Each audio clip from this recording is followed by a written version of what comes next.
Hello all, welcome to magnet brains. मैं रिया चौहान, आपकी दोस्त और होस्ट फॉर सोशल साइंस।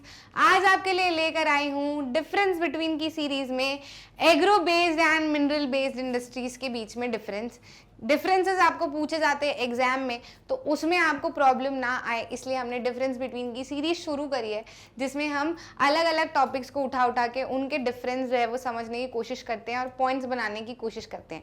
ठीक है, इनमें से आपको डिफरेंसेस चांसेस हैं कि एग्जाम में आ जाए, और ये अगर इनमें से कुछ एग्जाम में नहीं भी आते हैं तो भी ये आपके लिए इंपॉर्टेंट है। क्यों इंपॉर्टेंट है? क्योंकि ये आपको अंतर बता देते हैं टॉपिक में, तो आपकी अंडरस्टैंडिंग जो है बहुत ज्यादा क्लियर हो जाती है टॉपिक को लेकर। तो अगर डिफरेंस के फॉर्म में नहीं आए, डेफिनेशन के फॉर्म में भी आ गए तो भी आपका काम बन जाएगा, और डिफरेंस के फॉर्म में तो आ ही सकते हैं, वो भी चांसेस हैं ही। तो आपके लिए डिफरेंस बिटवीन वाले वीडियोस काफी ज्यादा इंपॉर्टेंट है। आप प्रीवियस ईयर, मतलब जो प्रीवियस ईयर क्या, इसके पहले वाले जो डिफरेंसेस बनाए हैं उनको भी जरूर से एक्सेस कर लेना, अच्छे से समझ लेना और कॉपी में लिख लेना। ठीक है, एग्जाम में अगर आ गया है तो एक भी डिफरेंस बिटवीन गलत नहीं जाना चाहिए अपना, नहीं तो फिर गलत जाता है तो लगता है कि अरे यार ये तो मैम ने करवाया था, मैंने करा नहीं, रह गया। ऐसा ना हो बस, है ना, रिग्रेट ना करें, हम सारी चीजें एकदम बढ़िया से कर लेते हैं। एग्रो बेस्ड और मिनरल बेस्ड इंडस्ट्रीज के बीच में डिफरेंस की अगर हम बात करने की कोशिश करें तो आपको पता है एग्रो बेस्ड इंडस्ट्रीज क्या होती है? ऐसी इंडस्ट्रीज जिनका रॉ मटेरियल एग्रीकल्चर से आता है ना। और मिनरल बेस्ड इंडस्ट्रीज क्या होती है? ऐसी इंडस्ट्रीज जिनका रॉ मटेरियल मिनरल्स से आता है।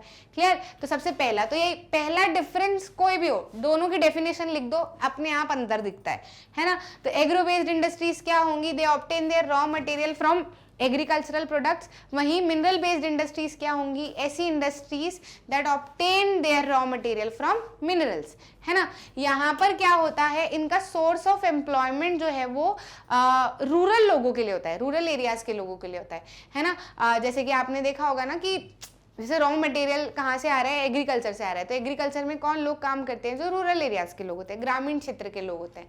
वहीं मिनरल बेस्ड इंडस्ट्री में आप देखोगे तो रूरल और अर्बन एरियाज, अर्बन पॉपुलेशन दोनों के लिए क्या आपको दिखेगा? इसके अंदर सोर्स ऑफ एम्प्लॉयमेंट दिखेगा।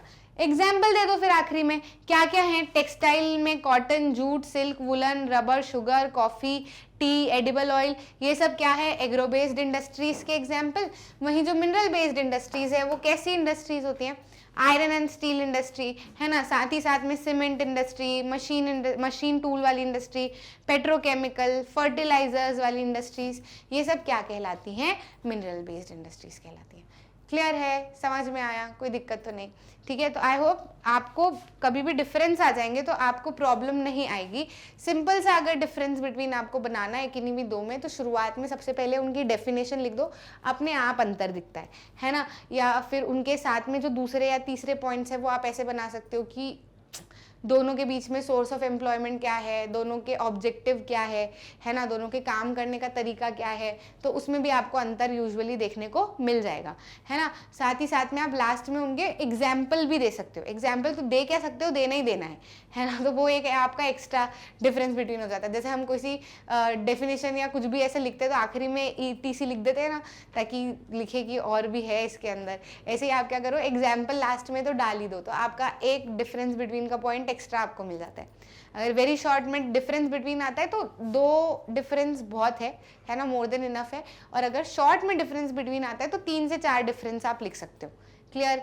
मार्क्स के हिसाब से थोड़ा सा आपको देख के चलना पड़ेगा। बाकी मैं आपको मैक्सिमम में 3 डिफरेंस तो बता ही रही हूँ कि 2 नंबर में आया तो 2 लिख देना, 3 नंबर में आया तो 3 तो लिख पाओगे, नहीं तो सिर्फ 2 ही डिफरेंस फिर बताएं तो पता चला 3 नंबर में आ गया तो तीसरा डिफरेंस तो मैम ने बताया ही नहीं हमको, है ना। ऐसी दिक्कत ना हो, इसलिए 3 डिफरेंस तो एटलीस्ट दिमाग में रख ही लो। और बहुत इजी है, आपको कंसेप्ट समझ में आ गया तो आप डिफरेंस भी आसानी से बना लोगे। क्लियर? इसी तरीके से वीडियोस जो हैं वो एकदम फ्री ऑफ कॉस्ट आपके लिए अवेलेबल है। ऐसी एक भी चीज़ हम नहीं छोड़ रहे कि जिससे आपको परेशानी आए या आपको मिले ना, आपको ढूंढना पड़े या आपसे कुछ गड़बड़ हो जाए, ऐसा कुछ भी हम पॉइंट छोड़ेंगे नहीं। शुरुआत से आखिरी तक आपके साथ में बने हुए हैं, है ना। अच्छा लगा तो लाइक करना, शेयर करना अपने दोस्तों के साथ में, और चैनल को सब्सक्राइब ज़रूर करना ताकि आप ऐसे कोई भी इंपॉर्टेंट वीडियो मिस ना कर जाओ। टर्म 2 में आपको बहुत इंपॉर्टेंट वीडियोस ऐसे मिलने वाले हैं, है ना। तो आपको बिल्कुल चैनल के साथ में बने रहना है। इंस्टाग्राम वगैरह अभी सारी चीज़ें छोड़ दो, चैनल के साथ में बने रहो। हम पूरी कोशिश कर रहे हैं कि कुछ भी मिस आपका ना हो, तो कब कौन सी वीडियो आ जाए, मिस ना हो जाए, ऐसा ना हो। आप जितने लोगों को जितना फ़ायदा होगा यही हम चाहते हैं। और अच्छे से पढ़ाई करो, खूब बढ़िया से हम मार्क्स लेके आएंगे, एकदम टर्म 2 भी फोड़ेंगे, ठीक है। मिलते हैं अगले वीडियो में।